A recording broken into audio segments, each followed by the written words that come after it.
Senior सहाफ़ी और तज़ियाकार नुसरत जावेद के मुताबिक मुस्तकबिल पर तवज्जो देने के बजाय जहन में जमा हुए तजर्बात और मुशाहिदात आपके रूबरू रखने का बुनियादी मकसद याद दिलाना है कि बोसीदा और मफलूज निज़ाम को नज़र बज़ाहिर नेक नियति के साथ बदलने की ख्वाहिश वतन अजीज़ में मोहसिन नकवी साहब जैसे बाअसर अफराद की जानिब से पहली बार सामने नहीं आई है। उन्होंने तो महज ख्वाहिश का इज़हार किया और मुल्क भर में कयास आराइयों का कोहराम बच गया। 12 अक्टूबर 1999 में लेकिन इन दिनों के आर्मी चीफ इसी नीयत के तहत बकौल इनके इक्तदार संभालने को मजबूर कर दिए गए थे। वो और इनके हामी बजिद रहे कि अगर इन्हें श्रीलंका से पाकिस्तान आती परवास के दौरान वजीर आजम के दफ्तर से बरतरफ करने का हुक्म जारी न होता तो शायद गला सड़ा सियासी निजाम यूं ही चलता रहता। बहरहाल इक्तदार संभालने के चंद रोज बाद उन्होंने कौम से खिताब किया। इसके दौरान गुड गवर्नेंस के हुसूल के लिए 7 नुकाती एजेंडा पेश कर दिया गया। इनका खिताब नशर होने से कबल मुझे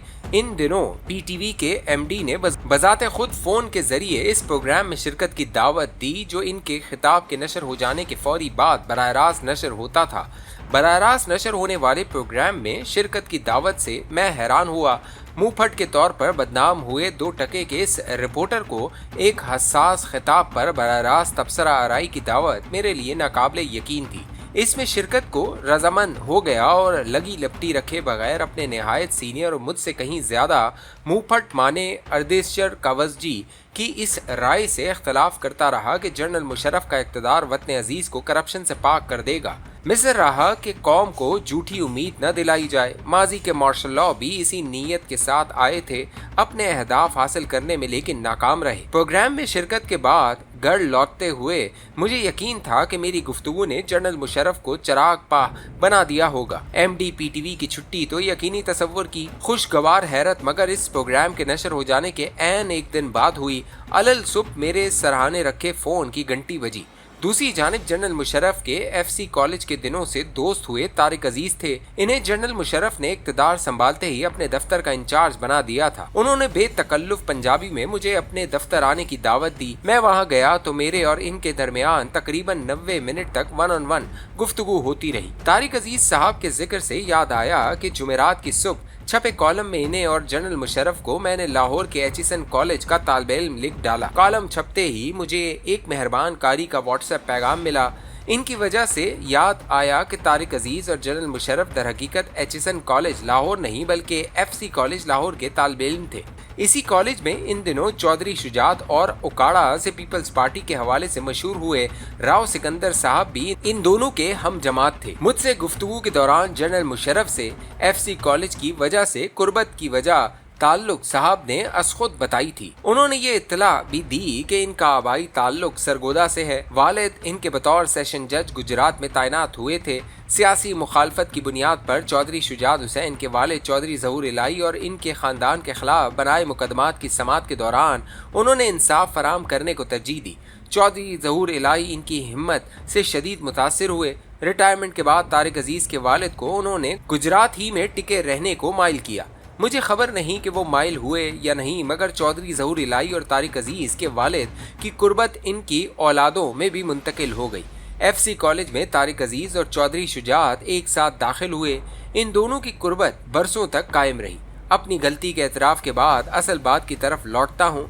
मुझसे पहली मुलाकात में अपना जनरल मुशर्रफ से रिश्ता और चौधरी शुजात हुसैन से करीबी ताल्लुक असखुद बताने के बाद उन्होंने मुस्कुराते हुए ये इंकशाफ भी किया कि गुजरात ही के नामवर सनतकार चौधरी अहमद सईद भी, जो बादज़ा जनरल मुशर्रफ ने PIA के ताकतवर तरीन चेयरमैन और MD तैनात किए, इनके क्लास फेलो थे।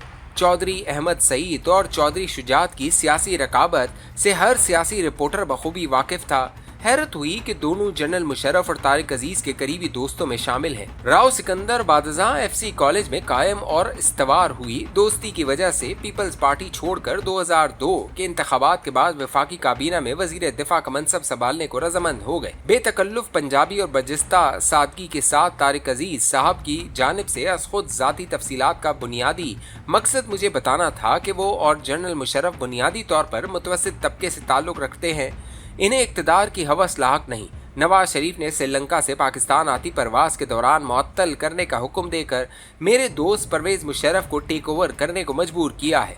न चाहते हुए ملے اقتدار کے حصول کے بعد میرا دوست اس ملک کے لیے کچھ کرنا چاہتا ہے۔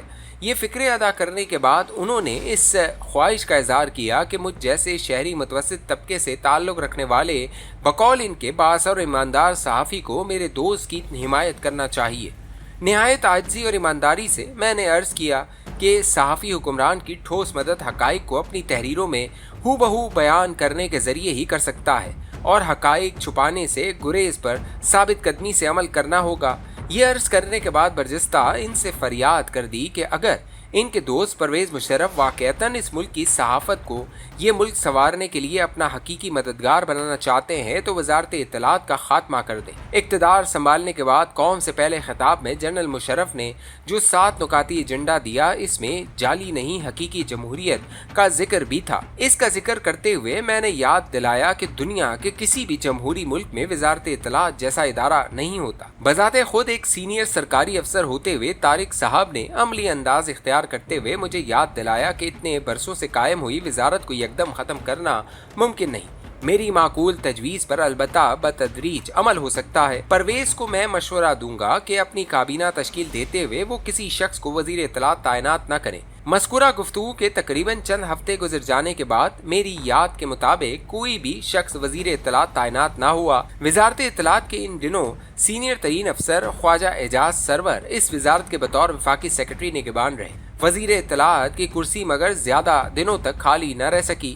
ایک دن جاوید جبار کو اس منصب پر تعینات کر دیا گیا۔ جاوید جبار کی تحریروں اور تخلیقی کاموں کا میں کالج کے دنوں سے مدعا رہا تھا۔ ان کے وزیر اطلاعات بن جانے کی خبر نے مجھے دھچکا پہنچایا۔ اس سے زیادہ مگر یہ جان کر طے کر لیا کہ جنرل مشرف کے دیے 7 نکاتی ایجنڈے کے باوجود نیا نظام بھی آنے والی ٹھان پر لوٹ آئے گا۔ احتیاطاً یہ بھی